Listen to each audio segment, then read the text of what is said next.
हो रही?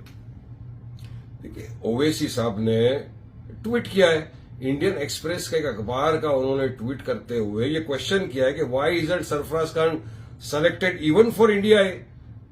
ये सवाल है। अब उसके अंदर आप अगर देखेंगे तो पूरा रिपोर्ट है, उसमें दिखा रहा है कि इसका एवरेज क्या है। 110.47 का एवरेज है last 5 years in first class cricket.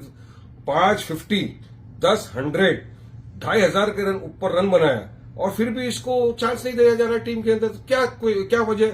जब पहले बोला जाता था कि अनफिट है, ओवरवेट है, अब उन्होंने 17 किलोग्राम अपना वेट भी कम कर दिया है, पूरी तरह से फिट है, तभी भी उनको इंडिया की टीम में चांस क्यों नहीं दिया जा रहा है? ये पूरा देश सवाल कर रहा है, हम भी ये सवाल कर रहे हैं। क्यों?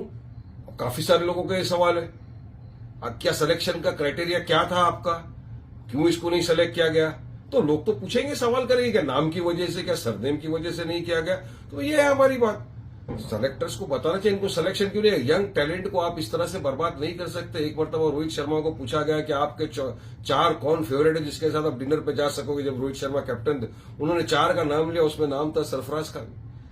ये इस वैल्यू के लड़के को अगर आज आप सिलेक्शन में नहीं लेते हो तो देश तो सवाल करेगा।